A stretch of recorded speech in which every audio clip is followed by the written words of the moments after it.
Hello guys, welcome my Facebook blog. তোমরা যারা আমাকে প্রায় প্রত্যেক দিন দেখো, তোমরা সবাই জানো আমি পুরনো ফেলে আসা দিনগুলোকে খুব মনে করি, এটাকে নিয়ে ভাবি বা কি কি ভুল করেছি সেগুলো আমি লাইফে ঠিক করার চেষ্টা করি।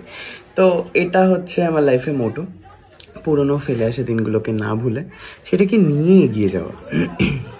সেখান থেকে কি কি পেলাম, কি কি হারালাম, সব কিছু। তো আজকে বছরের শেষ দিন, আর আজকের দিনে আমি তোমাদের সাথে শেয়ার করব যে এই বছরে ঠিক কি কি আমি অ্যাচিভ করলাম আর কি কি আমার লাইফ থেকে চলে গেল। ওকে, তো ফার্স্ট হচ্ছে বছরের শুরুর দিকে আমি খুবই হচ্ছে একটা প্রেম করব, একটা কাউকে দরকার, এই ধরনের একটা বা বিয়ের জন্য কাউকে খোঁজা, এই ধরনের জিনিসপত্র হচ্ছিল আমার লাইফে। তো তারপরে বুঝলাম যে এরকমভাবে জোর করে তো কাউকে পাওয়া যায় না, তো যার আসার সে তখনই আসবে। এটাই হচ্ছে ব্যাপার। তো এগুলো হচ্ছে রিয়েলাইজেশন। ওকে, অ্যান্ড দেন বছরের মাঝামাঝি সময় লাইফ থেকে বন্ধু, যে আমার খুব কাছের বন্ধু ছিল, তাকে হারালাম আমার লাইফ থেকে। হ্যাঁ, ওকে। তো এবারে কেন হারালাম এই কারণেই, আমি জানি না তোমরা জানো কিনা, আমি প্রত্যেকটা সম্পর্ক না খুব যত্ন করে রাখতে পছন্দ করি। তো সেটা বন্ধুই হোক, মা বাবাই হোক, প্রত্যেককে আমার পক্ষে যতটা এফোর্ট দেওয়া সম্ভব আমি ততটাই দিই। তো সেরকমভাবেই আমার প্রত্যেকটা বন্ধুর প্রতি আমার ততটাই এফোর্ট থাকে। বাট হঠাৎ তার মনে হয় যে তার মনে হয় না, মানে হঠাৎ তাকে কেউ কিছু একটা বলে যে সায়ক এরকম একটা কথা বললো, এটাতে কিন্তু তোর ভালো, মানে তোর সম্পর্কে ভালো ইমেজ হচ্ছে না।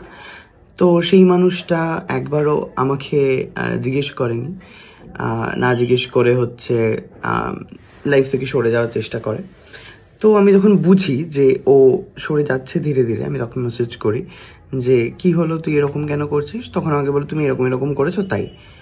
এবারে আমি বললাম যে দেখ, কে বললো তোকে এটা, সেটা তো বল, আর তুই পারলে সামনাসামনি দেখা করিয়ে দিই। আমি ঠিক কোন ওয়েতে বলেছি আর যেই ওয়েতে তোর কাছে এসছে সেটা ইজ কমপ্লিটলি ডিফারেন্ট।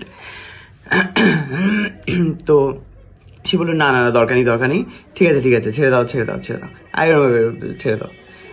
তো এতদিনকার এত এফোর্ট, এত ভালো বন্ধুত্ব, বন্ডিং, জাস্ট একজনের কথাই ছেড়ে দাও। আমিও বুঝলাম যে জোর করে কোনো কিছু তো ধরে রাখা যায় না। হ্যাঁ প্লিজ যা।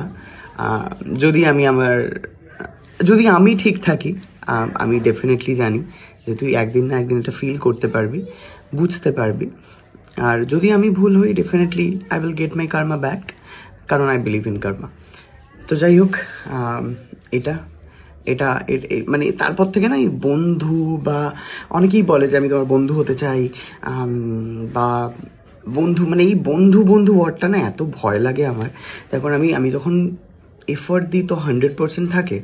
তো সেটা যদি কারোর কথায় ইনফ্লুয়েন্সড হয়ে সে জাস্ট একদম হঠাৎ করে সবকিছু শেষ করে দেয়, আমি কিন্তু বন্ধুর কথাই বলছি, ভালোবাসার কথা বলছি না। ওকে, তো সেই জন্যই হচ্ছে মানে খুব খুব পেইনফুল, খুব কষ্টদায়ক। আমি অনেক দিন কষ্ট পেয়েছি, অ্যান্ড দেন আই রিয়েলাইজ যে আলটিমেট মোটো কি, ভালো থাকা। ওর মতো ভালো আছে, আমিও ভালো আছি। বাট হ্যাঁ, আমার যেটা সমস্যা হয়েছে এই বন্ধুদের প্রতি যে ভরসা, বা এই বন্ধু ওয়ার্ডটা, এটাকে আমি আর ঠিক বিলিভ করি না। মানে আমার লাইফে আমার মনে হয় না যে এই 30 বছর বয়সে এসে আর কোনো বন্ধু আসবে। সো ইয়েস, এই বন্ধু ওয়ার্ডটাকে আর ভরসা একদমই করতে পারি না আমি। তো আমার লাইফে এই চেঞ্জটা এসছে। আর কি না করিনি, মানে ইটস লাইক ইনস্টাগ্রাম থেকে শুরু করে, ফেসবুক থেকে শুরু করে, ওর উইকিপিডিয়া থেকে শুরু করে, হোয়াট এভার ইট ইজ, যাই হোক, করে কিছু বলতে নেই। ডেফিনেটলি খুব ভালো থাকুক, প্রচুর কাজ করুক, প্রচুর নাম করুক, এটাই আমি চাই লাইফে। আর আমি যদি ভুল হয়ে থাকি, ডেফিনেটলি আমার কাছে ফিরে আসবে সব কিছু। সো আই এম শিওর যে আমি এমন কিছু কাজ করিনি। তো যাই হোক, এটাই হলো ব্যাপার।